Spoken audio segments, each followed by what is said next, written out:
Radio San Borja y el Instituto para la Calidad de la Pontificia Universidad Católica del Perú presentan Calidad al Día, un espacio dedicado a fomentar la cultura de la excelencia.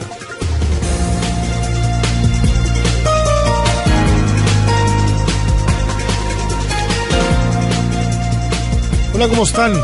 ¿Qué tal? Qué gusto tenerlos en el programa. Son las 4 de la tarde con 1 minuto. Bienvenidos a Calidad al Día, el programa de radio del Instituto para la Calidad de la Pontificia Universidad Católica del Perú. Bienvenidos todos y todas, gracias por acompañarnos. Estamos transmitiendo desde San Borja, desde Radio San Borja, en los 91.1, líder en peruanidad. Muchas gracias por acompañarnos, gracias por ser parte del programa, gracias por estar con nosotros cada miércoles. ¿Qué queremos en Calidad al Día? ¿Qué les proponemos cada tarde de miércoles a esta hora? Les proponemos la posibilidad de hablar, de aterrizar, de discutir, de debatir todos aquellos temas que estén ligados al mundo de la calidad. Es decir, la calidad tiene muchas aristas, muchas vertientes, tiene muchas especializaciones y tiene muchas miradas. Bueno, en Calidad al Día nos interesa abordarlas y nos interesa tocarlas desde diferentes perspectivas. Y eso es lo que haremos el día de hoy, como siempre, en Calidad al Día. Síganos en radiosanborja.com, también a través de la internet, pueden ahí ustedes seguirnos, a través de la radio en vivo, pueden seguirnos también a través de imagen, a través de televisión en vivo, a través de la internet. Estamos transmitiendo en vivo audio y video desde los 91.1 de Radio San Borja. Muy bien, dicho eso, quiero contarles cuáles van a ser los temas del programa. Vamos a detallarlos rápidamente para presentarles ya a nuestro primer invitado en cabina. Vamos a hablar primero de lo que se llama la gestión ágil de proyectos. Desde hace algunos años los métodos ágiles han surgido como una alternativa a los métodos clásicos de gestión de producto-proyecto, equipos de trabajo y organizaciones. Es decir, se han encontrado las fórmulas para agilizar procesos a partir del uso de tecnologías, a partir del uso de procesos diferentes, de mecanización, en fin, de una serie de elementos que permiten que el método ágil reemplace la vieja forma un poco más lenta, un poco más compleja, más añeja de hacer las cosas. Son de especial utilidad los métodos ágiles para resolver situaciones en las que, por ejemplo, no se ha entregado a un cliente lo que éste necesita. Cuando las entregas se alargan, por ejemplo, demasiado, los costes se disparan, la calidad no es aceptable, entonces cabe pensar en una alternativa ágil, ¿no es cierto?, una gestión ágil de los proyectos. De eso vamos a hablar en el programa de hoy. Luego nos ocuparemos de la migración virtual. Es importante que hablemos de esto porque tenemos que migrar a un nuevo protocolo de Internet. Nos referimos al IPv6. Recordemos que estamos a puertas de quedarnos sin direcciones IPv4 que fueron creadas en los 70. Esto significa que podríamos quedarnos sin acceso a Internet, porque tenemos que generar más entradas a la web. Bueno, con este nuevo protocolo, con esta nueva versión, vamos a poder contar con 340 sextillones de direcciones, lo suficiente para los próximos 480 años de uso de Internet. Impresionante, ¿verdad? Bueno, de esto también vamos a hablar el día de hoy. Más adelante hablaremos de escolares científicos. Y es que hay un estudiante peruano que clasificó para participar en la Feria Internacional tras concursar en la Feria Nacional CIT Eureka 2014, organizado por el CONCITEC.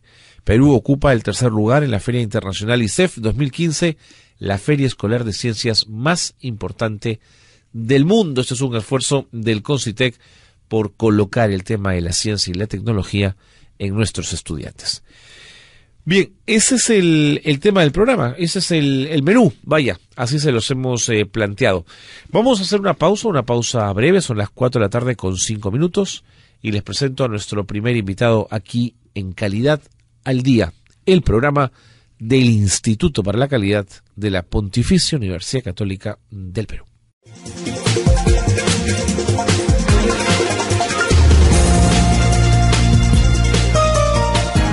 Bien, y tal como lo habíamos anunciado, los métodos ágiles, la gestión ágil de proyectos, Es un tema del cual vamos a hablar en esta primera media hora de programa. El profesor Hiroshi Hiromoto, docente del Instituto para la Calidad de la PUC, nos acompaña esta tarde para hablar de estos temas. Profesor Hiromoto, ¿cómo está? Bienvenido.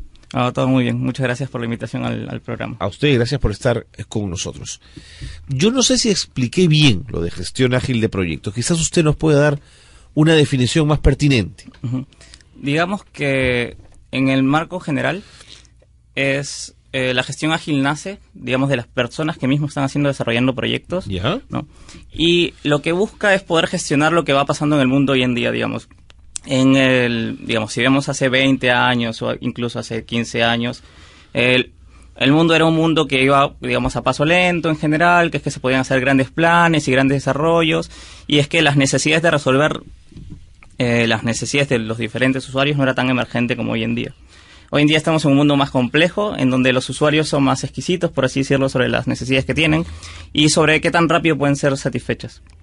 Entonces, la gestión de proyectos ágiles se caracteriza por buscar lograr 3 pilares en general. La primera es la calidad sobre el producto o servicio que se brinda. Lo segundo es sobre la productividad o qué tan rápido puedo satisfacer a mi cliente o a mi usuario, ¿no? En una forma como que breve y concisa, dándole lo que tiene más valor en general al inicio. Y lo tercero es sobre la felicidad de la gente que trabaja dentro de una organización. Entonces, lo que se busca al final es que se hagan productos y servicios de calidad, de forma productiva, que es que puedan ayudar tanto a la empresa como a los usuarios. Entiendo. Y que las personas sean como más felices haciendo lo que hacen. Vamos, le propongo ir desmenuzando esas ideas. Lo primero que me ha llamado la atención es que usted dice, nace de las mismas personas que desarrollan proyectos. Exacto. ¿Por qué? Porque son estas personas las que se dan cuenta de la posibilidad de agilizar el proceso, de darse cuenta de decir, bueno, esto no lo necesitamos, podemos ir por esta vía. ¿Es por eso o hay otra razón? En general, todo esto de, digamos, la gestión ágil o los métodos ágiles nace de una industria en particular, que es la industria del software, ¿no? Alrededor de más o menos el año 2001, donde se acuña el término. Y lo que pasa con los proyectos de software en particular es que venían utilizando métodos de gestión que venían de otras disciplinas, como la construcción o la minería en general, en donde la necesidad de cambiar las cosas usualmente no es igual que en los proyectos de tecnología. Entonces venían usando esos métodos y claramente comenzaban a tener problemas con ellos. Digamos, por ejemplo, si yo hago un proyecto de construcción, puedo hacer el diseño y comenzar a hacer los cimientos y hago el edificio, y mientras estoy a mitad del edificio, no va a venir un cliente o un usuario y decir, no, me gustaría que las casas tuvieran otro diseño o otra distribución. En el software es distinto, ¿no? En general. Uno puede decir, ve algo y dice, bueno, yo quisiera cambiarlo, porque es que el software tiene esa capacidad de ser más maleable en general. Entonces, estas personas que venían desarrollando este tipo de proyectos se dieron cuenta que estaban en un entorno o un contexto que no es el simple. No es que yo pueda hacer una planificación, ejecuto y termino la ejecución y ya está. Sino que estoy en un ambiente complejo, en donde existen muchas variables, por ejemplo, una de ellas la tecnología que va variando, y otra las necesidades de los usuarios y clientes que también va variando, ¿no? Que hacen que esto de hacer una gran planificación y una gran ejecución no funcione tanto. Entonces ellos son los que se ponen a reflexionar un poco sobre el tema y comienzan a encontrar otras formas de hacer las cosas. De ahí ha funcionado también en la industria de la tecnología, que ha comenzado a propagarse a otras industrias de servicio o de trabajo de conocimiento o lugares en donde se necesita adaptarse mientras que se va avanzando. Entonces más o menos de ahí viene el concepto de que Entiendo. Las personas que hacen los proyectos son los que comienzan a desarrollar este tema. Ahora, cuando usted habla de una capacidad maleable, es la posibilidad, digamos, de poder tener rápido margen de maniobra, ¿no es cierto?, Exacto. para poder hacer cambios. Me obligaría en tal caso a que la arquitectura del software tenga la posibilidad de generar esos cambios. Exacto. Pero no toda arquitectura es abierta, digamos. Hay candados y cierres que por la lógica y por la complejidad del software obligan a que sean también de determinada estructura, ¿no es cierto? Eso depende. Para mí es una visión más tradicional de lo que es arquitectura en general. Ajá. Si hablamos de software en específico. Y pongo un caso. Imaginemos una plataforma que todo el mundo conozca, Facebook. Por ejemplo, a ver, ¿no? Y si vemos el Facebook de hace 3 años, con el Facebook de hace 2 años, con el de hace 1 año, con el de hoy, vemos que ha ido cambiando. ellos van cambiando todo el tiempo el software. Y no significa que la primera vez que hicieron la arquitectura dijeran, no, es imposible hacer esto luego. Tiene que estar suficientemente abierta para que vaya evolucionando. Entiendo. Entonces hay un concepto de arquitectura como evolutiva dentro del área de TI. Pero algo importante en general es que esto de la gestión ágil no solamente está suscrita a esta área de conocimiento en general. Y como decía, se va propagando en función de que podamos tener formas de trabajo en donde en lugar de decir, bueno, de acuerdo, planifico altamente, puedo ir entregando, por ejemplo, por partes las cosas que se van necesitando. ¿En qué etapa entonces del proceso productivo o del proceso creativo instalo una gestión ágil? En general es en todo el flujo de valor. En todo el flujo. En todo el flujo de valor, desde la incepción de el inicio de un proyecto hasta la entrega y continuo mantenimiento, por ejemplo, el continuo entrega del servicio. De acuerdo. ¿Esto hace una gestión más barata o no necesariamente? Esto hace de que sea una gestión donde el retorno de inversión sea más alto. Okay. No necesariamente es más barato. Okay. Pero uno de los pilares de la gestión ágil es que el trabajo que se realiza basado en una lista única, por ejemplo, de requerimientos o necesidades, y esa está priorizada por valor de negocio y teniendo en cuenta costos, digamos, por retorno de inversión.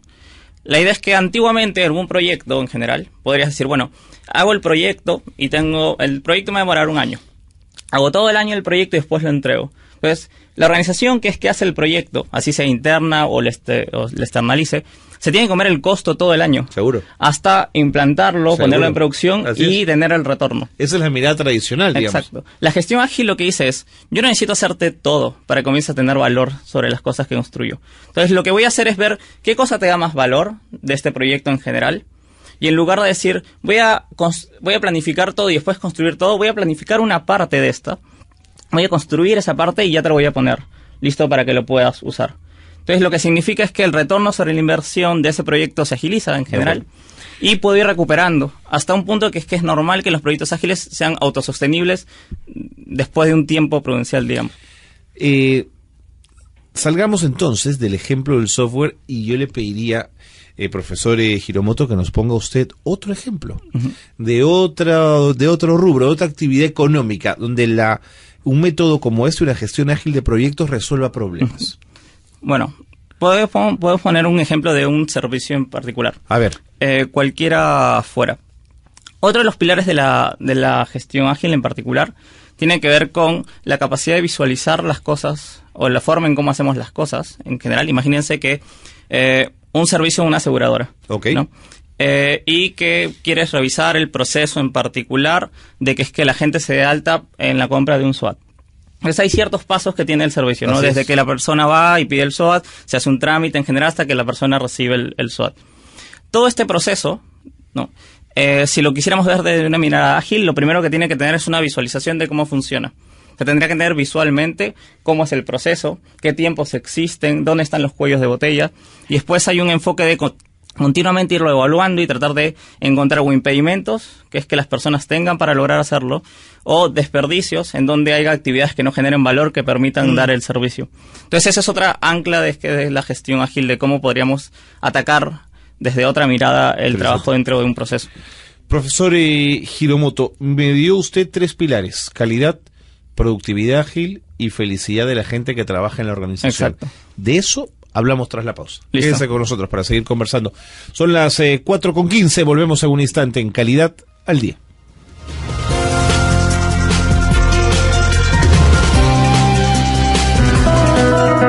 Tips para la calidad de vida. Conócete a ti mismo. Ya volvemos con Calidad al Día. Continuamos con Calidad al Día.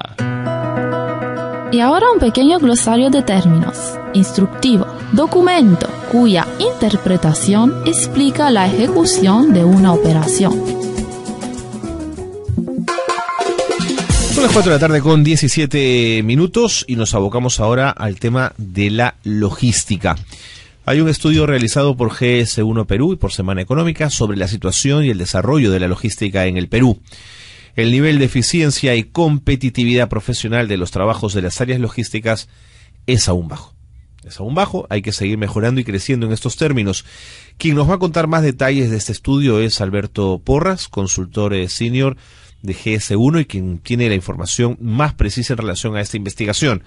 Bienvenido, señor Porras. Gracias por acompañarnos. No, gracias a usted. Gracias por estar con nosotros. Le propongo algo. Antes de desmenuzar esta investigación y estos datos tan interesantes, cuénteme la importancia de la logística dentro de una organización. ¿Cuál es el peso que hay que asignarle a la logística? Bien, la logística actualmente tiene un peso estratégico dentro de la organización, cosa que no sucedía hace algunos años. Okay. Si estamos hablando hace 10, 20 años quizás acá en el país y en el mundo en general, se veía la logística como un área de menor importancia, digámoslo así. Es más, hasta ahora, en algunos casos, nosotros, sobre todo cuando viajamos a provincias, observamos que en algunas áreas de la logística, por ejemplo almacenes, vemos personas que no cuentan ni siquiera a veces con secundaria completa o estudios universitarios. ¿Y por qué? Porque han colocado a estas áreas a personas que por algún motivo las quieren separar de la organización. Es decir, todavía no se ve esa... ¿no es cierto? Así es, el almacenero, y bueno, como no es algo importante el almacén, es algo que cualquiera lo puede hacer, mandan a una persona ahí, a veces hasta castigada. Y la verdad no debería ser así, porque... Como estaba explicando, el rol de la logística, conforme nos hemos venido globalizando, se hace cada vez más competitivo el mercado y la logística comienza a tomar un papel fundamental. ¿En qué sentido? En varios sentidos, ¿no? Y cada vez más estratégico. El primero de ellos es que nosotros finalmente nos debemos a los clientes como empresas, y para poder brindar un adecuado producto al cliente, nosotros vamos a necesitar adecuados insumos que se crean finalmente este producto, y esto implica que vamos a necesitar adecuados proveedores. Así es. Y quien trata con todo este tema de proveedores, la selección de proveedores, la selección de los mejores insumos, la selección de los costos y cómo hacer para minorar esos costos, es justamente el área de logística. Entiendo. Y entonces comenzamos a ver nosotros que cuando estamos en un mundo, repito, altamente competitivo, donde tenemos que brindar un buen servicio, un buen producto a precios competitivos, entonces este problema logístico se comienza a agudizar y cada vez más se comienza a ver a niveles más estratégicos de la empresa. Eso hace que actualmente, en la mayoría de casos, cuando uno habla con un gerente logístico, está hablando con una persona que en general es una persona que debería estar bastante capacitada.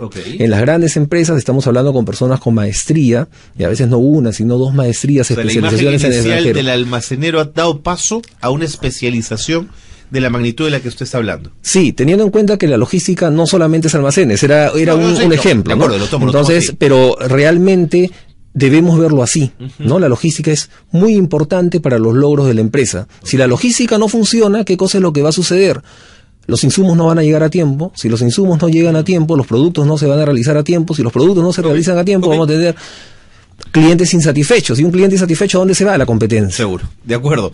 Ahora, quienes nos están escuchando pueden estar pensando, no, pues es un tema de empresas muy grandes, que tienen 80.000 proveedores, estoy poniendo 80.000 como si fuera una exageración, digamos, ¿no?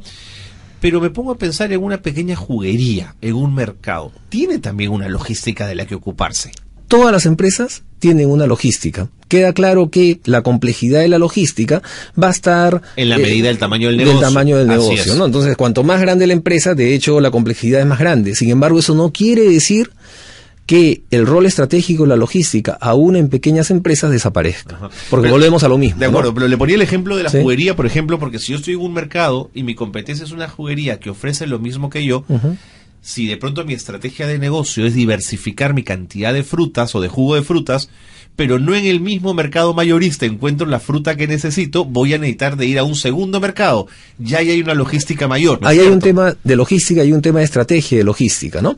Ahora, es importante este tema porque un poco la intención de esta charla es el que los profesionales de logística y las personas, o sea, no hablemos solamente de profesionales, las personas que trabajan en logística, de acuerdo a los resultados de esta encuesta, ha salido que en general tienen menos de 5 puntos, de una escala de 0 a 10. ¿Ya? Y 5 puntos es bajo, o sea, es decir, en promedio todos están jalados. De hecho, en algunos casos va a haber personas que van a estar cercanos a 10, pero como promedio están bastante bajos. De acuerdo. Entonces, pero no se me adelante todavía con la investigación porque les correcto.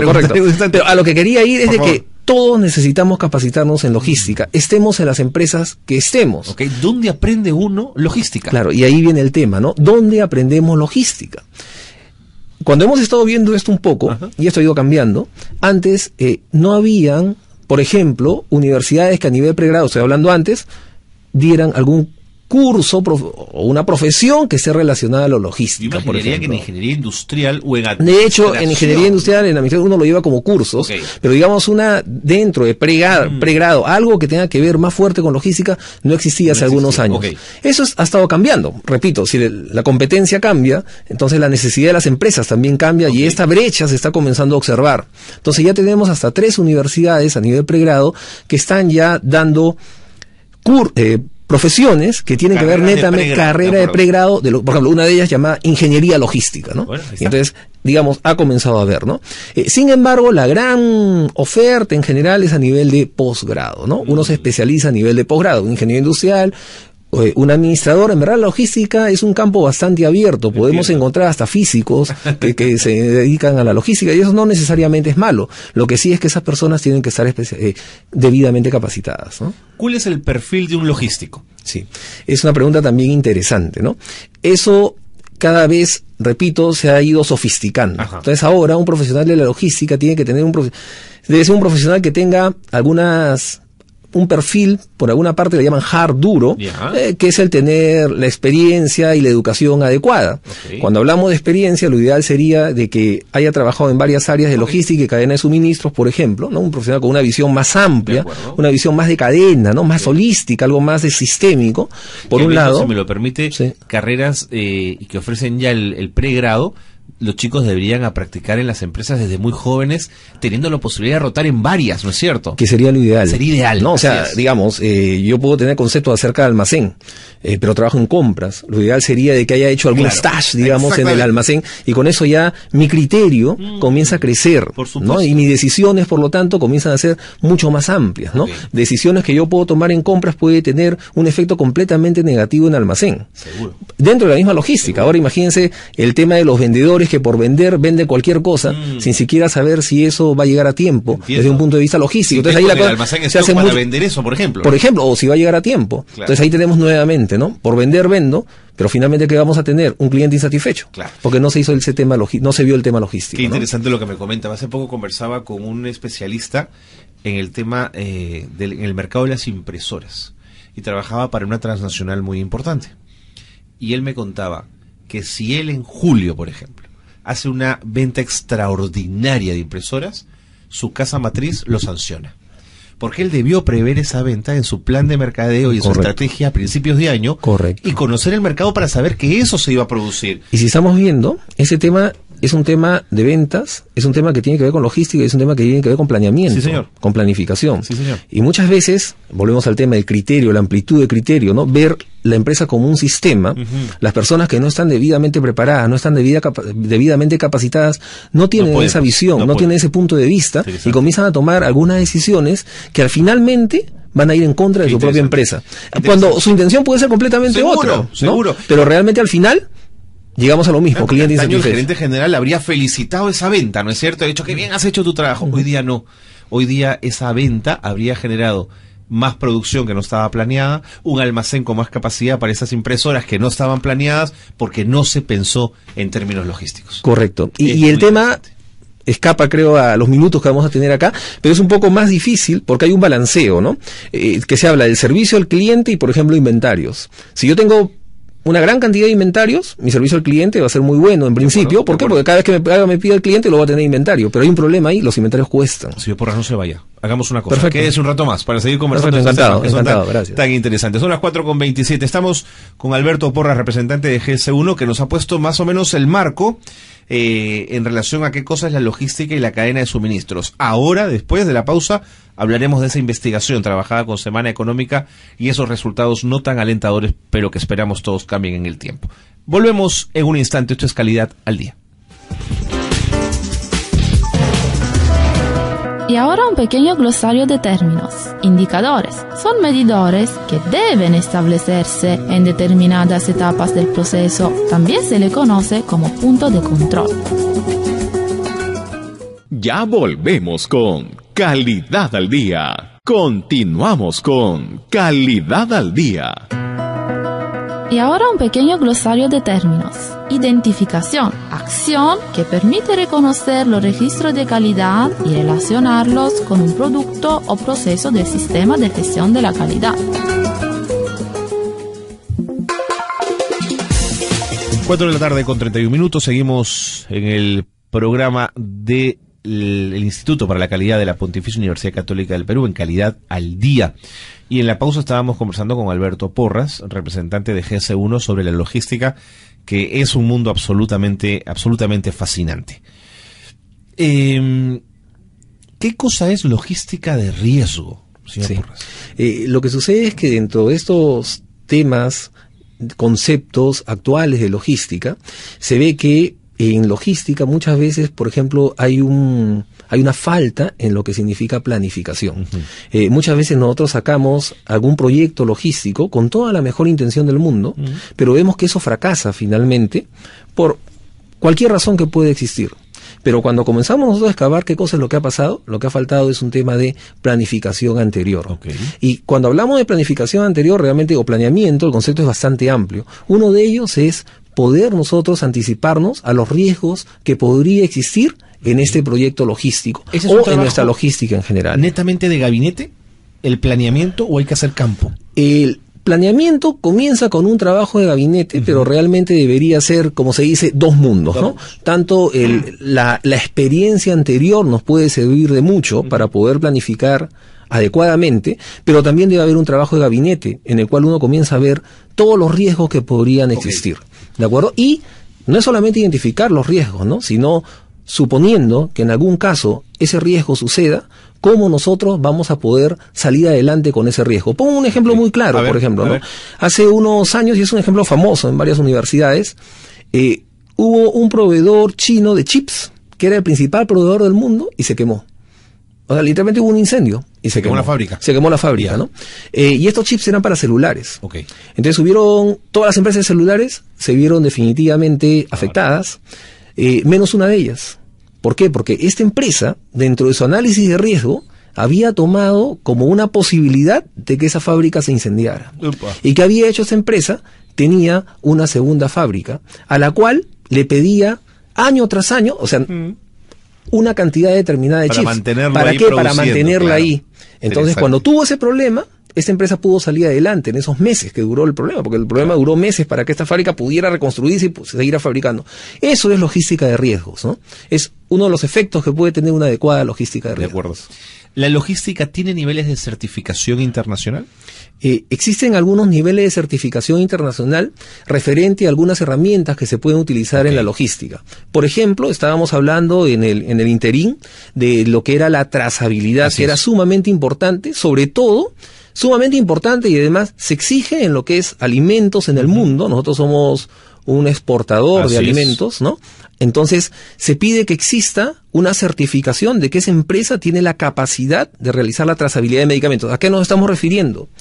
Que registra cada una de las etapas por las cuales ese medicamento ha pasado hasta que se entrega al usuario final. De tal manera que, si en algún momento hubiera algún tipo de problemas en el mundo, porque esta empresa exporta al mundo, rápidamente se puede saber, digamos, si fuera carne, hasta exactamente de qué parte del Perú fue que estaba esa vaca que tuvo ese problema con la carne, claro, ¿no? Entonces existen certificaciones, y en este caso las certificaciones, por ejemplo, las da GS1, las puede dar GS1. ¿Usted certifica? Tenemos certificación internacional en cuanto a trazabilidad, pero también hay otras empresas en el mundo que la dan, de acuerdo. Aboquémonos entonces a esta investigación. ¿Cómo estamos en logística en el Perú? Bien, en general en logística en el Perú, logística y cadena de suministro, si queremos hablar de un concepto un poquito más amplio, realmente estamos en general mal, ¿no? Cuando hablamos particularmente del factor humano, como explicaba hace unos minutos, hemos sacado en promedio un puntaje, un índice de especialización. Hizo esta encuesta hecha por Semana Económica, por GS1, y en promedio se obtuvo 4.4 puntos posibles de 10, teniendo en cuenta que 5 puntos era bajo. O sea, es decir, estábamos mal, estábamos jalados, claro, o menos, ¿no? Un 10, porque con 11 estábamos aprobados, ¿no? De acuerdo. Y eso hace ver que las empresas peruanas tienen mucho por hacer, porque, como se analizaba, ¿no? Se decía, si tenemos malos recursos humanos, tarde o temprano eso ¿dónde se va a afectar? Se va a afectar en los resultados, porque finalmente las organizaciones están compuestas ¿por quiénes? Por sus trabajadores. La pregunta es, ¿qué alternativas existen? Así es. Y actualmente existe cada vez más alternativas al respecto. A nivel profesional, como explicaba, hay algunas universidades ya a nivel de pregrado que dan profesiones especializadas en logística. Okay, fortalecemos la academia, pero... ahí hay que... Es más, GS1 Perú también tiene...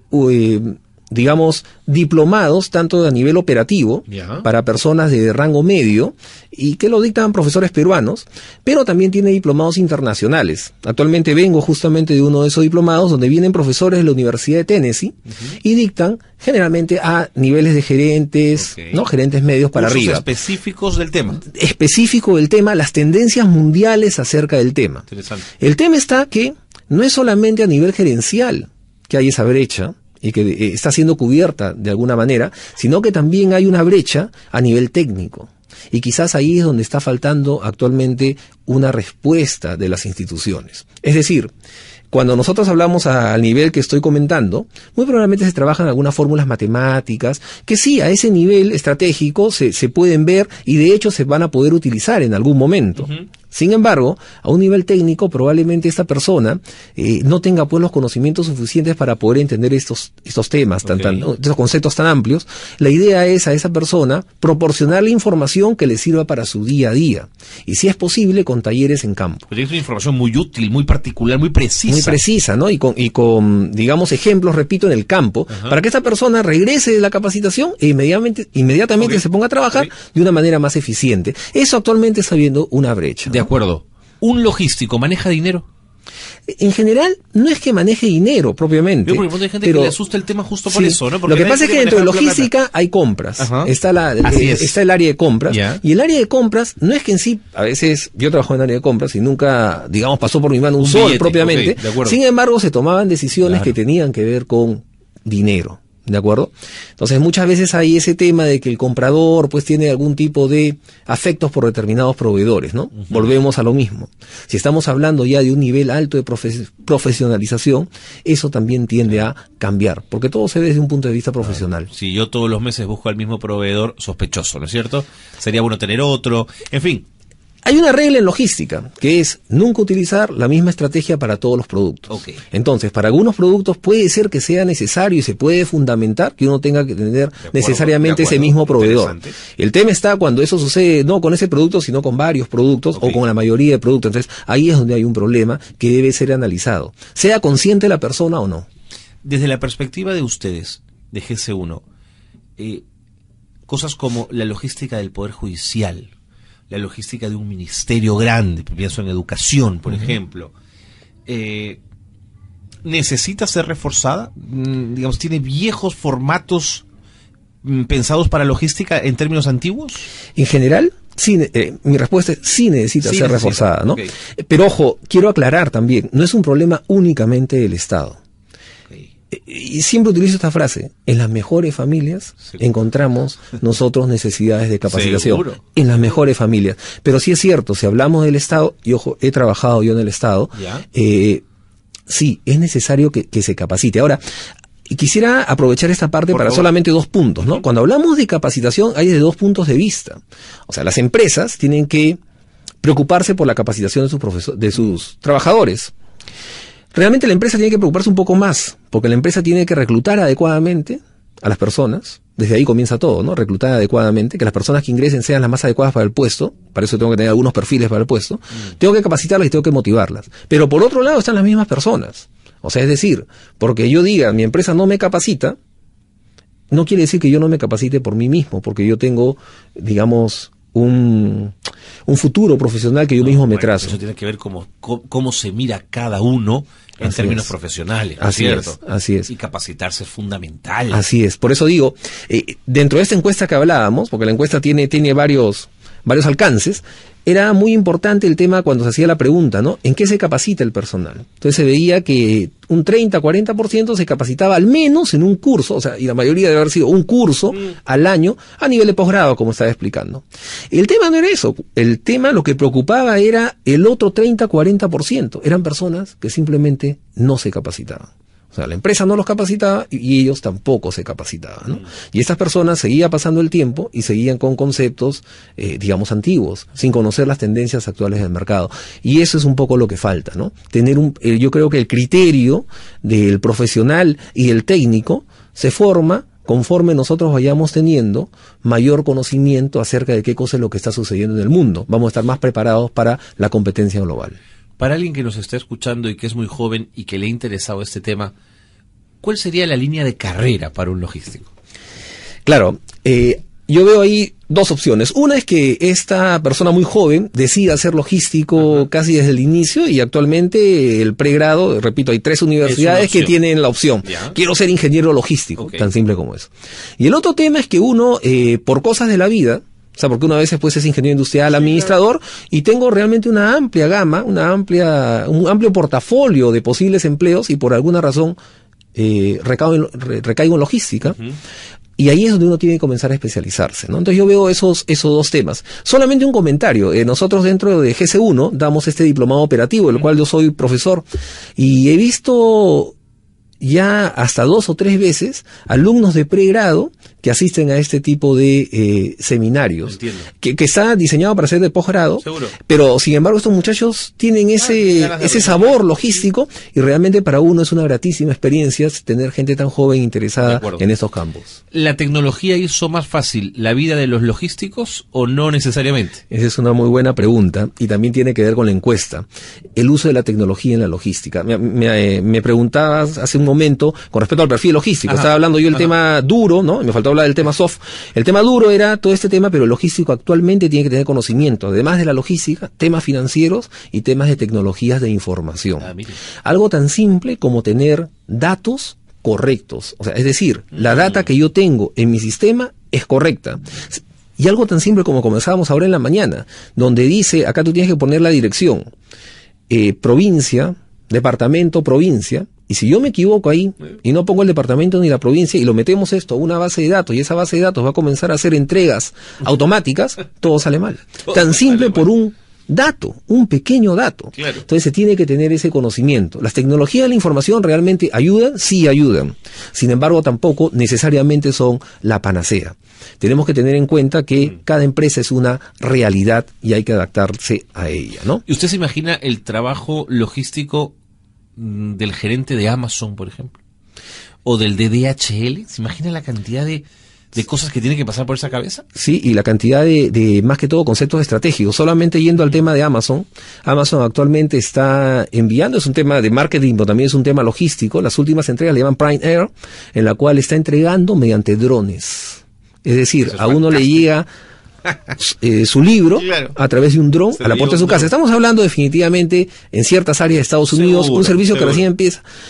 Un punto. Y el otro punto es, el centro de distribución de Amazon es uno de los más automatizados del mundo. Centro de distribución es lo que nosotros llamamos anteriormente almacén. Ese es un concepto un poco más de tecnología, pero no de tecnología. Sin embargo, es manejado por 5 o 10 personas, no más. Fantástico. ¿Por qué? Porque todo lo demás está automatizado. Pero para poder estar automatizado y que la automatización funcione, ¿qué debemos tener?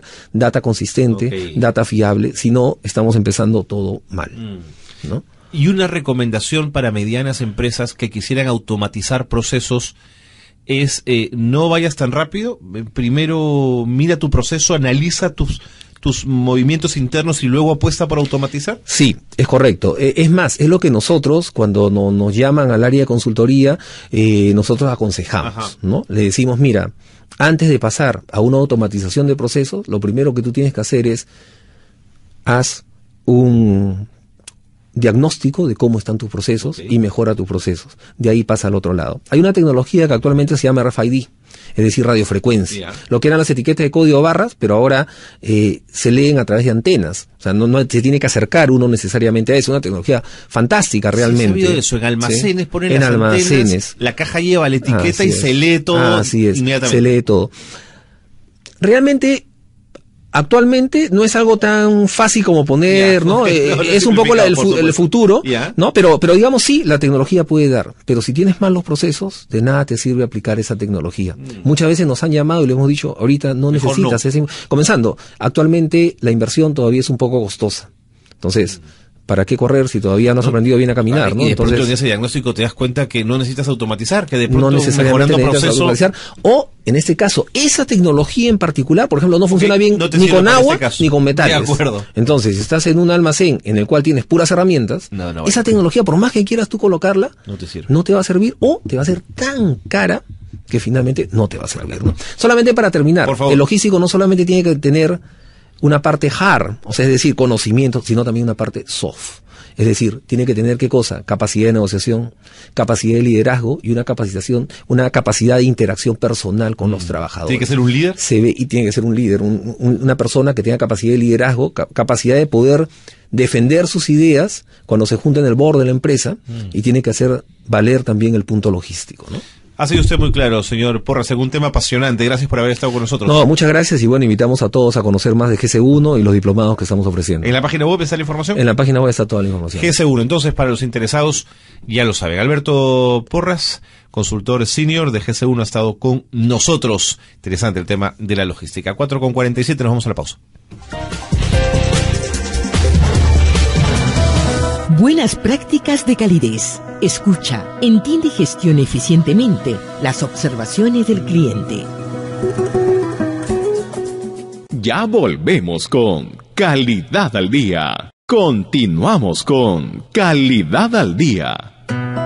Buenas prácticas de calidez. Divulgue información a los colaboradores relacionados con el Sistema Integrado de Gestión de Calidad con Calidez.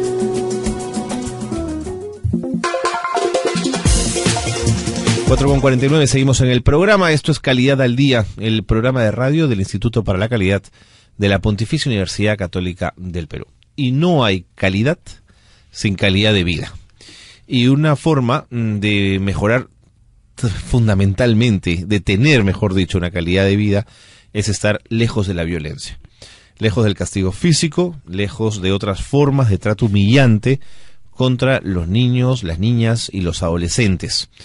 Un castigo que además está muy extendido y tolerado lamentablemente en nuestro país. Bueno, hay un instituto, el Instituto de Formación de Adolescentes y Niños Trabajadores Infant, que nos acompañan sus representantes aquí esta tarde para hablar justamente de cómo evitar vivir en violencia. Lisandro Cáceres, bienvenido, representante del instituto, gracias por estar con nosotros. Muchas gracias. Y Adela Mamani, de 13 años, una chica muy joven, que es representante de Amigos por Siempre, bienvenida. Gracias. Gracias por estar con nosotros. Adela, cuéntame por qué estás involucrada en esta campaña. Porque a mí no me gusta que vea casos, por ejemplo, en mi comunidad, que su mamá le pegue a un niño porque no hace caso, que tenga violencia, ¿no? ¿Crees que en ningún caso hay que pegar, hay que golpear? Sí, en ninguno, porque las personas mayormente utilizan ese caso, pero eso no debería ser, porque hay palabras, hay formas de comunicarnos con los niños, porque son los chiquitos los que más sufren de ese caso, ¿no? Que les pegan, que les maltratan, y eso no debe ser. Un papá y una mamá que crecieron y que cuando fueron chicos, cuando fueron niños o adolescentes, fueron golpeados, ¿crees que pueden evitar ser violentos? Sí, puede ser con psicólogos o algo así, para que que les orienten a ellos para saber cómo educar a un niño, ¿no? ¿Tú dónde vives, Adela? En Distrito, Villa El Salvador. En Villa El Salvador. En tu comunidad, en Villa El Salvador, ¿ves muchos casos de violencia física? Algunos, sí. Algunos. ¿Eso es mucho? ¿Eso es poco? Más o menos. Más o menos, de acuerdo. Lisandro, gracias por estar con nosotros. Cuéntame la importancia de esta campaña. ¿Por qué? Bueno, muchas gracias por la invitación. Esta campaña en efecto es muy importante porque nos va a permitir reconstruir en cierta medida las bases para el desarrollo de nuestra sociedad, ¿no? Porque una sociedad que vive, que crece con violencia, no es una sociedad saludable para las nuevas generaciones, ¿no? En ese sentido, la campaña que se denomina Infancia sin Castigo, Infancia sin Violencia, busca sensibilizar a toda la sociedad, dentro de ellos, a las autoridades, quienes tienen el poder también para poder cambiar en cierta parte, ¿no? Un poco esta crisis social en la que estamos. ¿Y cómo haríamos? viviendo, ¿no? Nos comemos el pleito frente a la violencia. Por supuesto. La denunciamos y la vemos. Así es. ¿Ese es el punto fuerte de la campaña? ¿La denuncia? En realidad es parte de ella, ¿no? Justo ahora tenemos una acción que se llama Toca la Puerta. Ajá. No seas indiferente Así frente a es. la violencia. Es un poco para que la gente en cualquier lugar donde se encuentre, que sea testigo de un hecho de violencia, puede intervenir. En el caso digamos, más jurídico, nosotros lo que estamos promoviendo es que las autoridades promuevan políticas socioeducativas para las personas, no leyes, por ejemplo, que penalicen más. O sea, estamos llenos de sanciones, de penas privativas de la libertad, y yo siento que eso no cambia en muchos casos la situación, ¿no? Lisandro, quiero transmitirte la misma preocupación que le transmití a Adela, porque me preocupa lo siguiente, estando de acuerdo en casi todo lo que han dicho ustedes, me preocupa lo siguiente, que aquellos hombres y mujeres que hoy día son papás y mamás y que crecieron con violencia y que sobre ellos se ejerció una violencia fuerte, se les golpeó, se les castigó pegándoles a correazos o con manazos, hoy día son padres y tienen que educar de otra forma. Les estamos pidiendo que eduquen sin violencia. Entonces me preocupa y me pregunto con qué herramientas esos padres pueden educar de otra manera si en sus casas vivieron ese nivel de normalidad.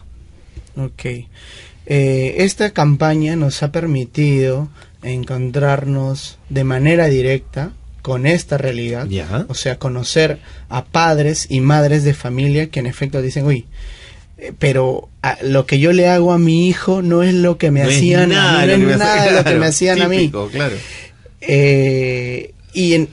Uno le pregunta, pero usted se siente bien cuando llega a esta situación, y dice, la verdad, no. Es más, después de que le he pegado, o le he abofeteado, o le he dado con la correa a mi hija, y le digo que me disculpe porque que me ha dolido más a mí que a ella, dice, ¿no? Así decía mi viejo también. y bueno, pero cuando hay el reconocimiento, es un avance, ¿no? Es un gran avance porque además les permite a la persona decir, pero ¿qué puedo hacer? Y es lo que muchas veces nos reclaman, ¿no?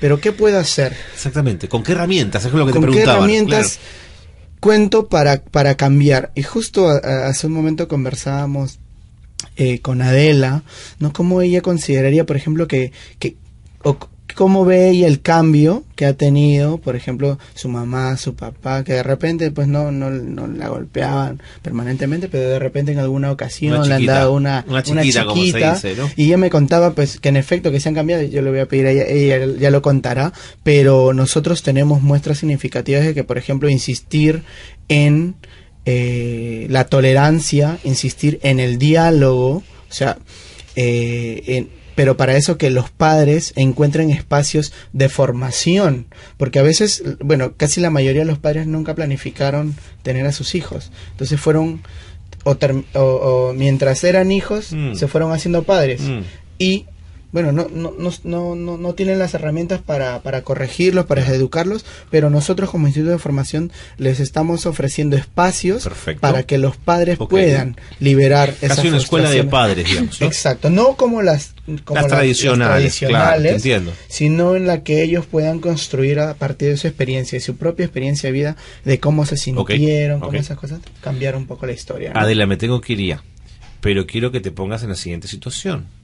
Imagínate que tienes, no sé, 33 años y has decidido ser mamá. También pudiste haber decidido no serlo, pero vaya, a los 33 te provocó ser mamá. Y te tocó una hija respondona a los 13 años, una fregada que nunca obedece. ¿te imaginas haciendo qué para poder controlarla, para poder convencerla de que aquello que está haciendo está mal? ¿Cómo corregirías a esa niña de 13 años? Con diálogos. Por ejemplo, mi mamá, yo en verdad, soy algo así. Y mi mamá con mi papá me hablan, me dicen... Respira hondo. ¿Por qué estoy reaccionando de esa manera? Y yo le digo mis razones, pero ellos me hablan, o sea, no a golpes ni nada de eso. ¿Y funciona? Sí. Sí funciona. Sí. De acuerdo, entonces estamos convencidos que el diálogo es la mejor opción. Lisandro, me tengo que ir ya. Gracias por estar con nosotros. Muchas Adela gracias. también, sí, gracias. Solamente mencionar que tenemos un hashtag Toca la Puerta para las personas que quieran tener información sobre esta campaña. Hashtag Toca la Puerta. Así es. Muy bien. Muchas gracias y muchos éxitos en la campaña. Muchas gracias. Que sea todo un éxito. Encantado de haberte conocido, Adela. Gracias por haber estado con nosotros. Igualmente. Atención, tengo menciones antes de irme. Tercer Congreso Internacional de la Calidad PUC ASQ, a Global Performance Excellence Journey Continue. Inicio el 10 y el 11 de junio. Tremendo congreso el que está armando el Instituto para la Calidad. Ojo con eso. Curso de capacitación 5S, implementación y auditoría. Va el 14 de mayo. Quedan 8 días. Las plazas son limitadas, las vacantes son limitadas. Curso de especialización en Business Process Management el 15 de mayo. Y diplomatura virtual en dirección de proyectos el 23 de mayo. Nos vamos, esto ha sido todo por Calidad al Día. Galo Flores ha estado en la producción periodística y Carlos Cornejo en la conducción. Los hemos acompañado. Muy buenas tardes, nos vemos el próximo miércoles.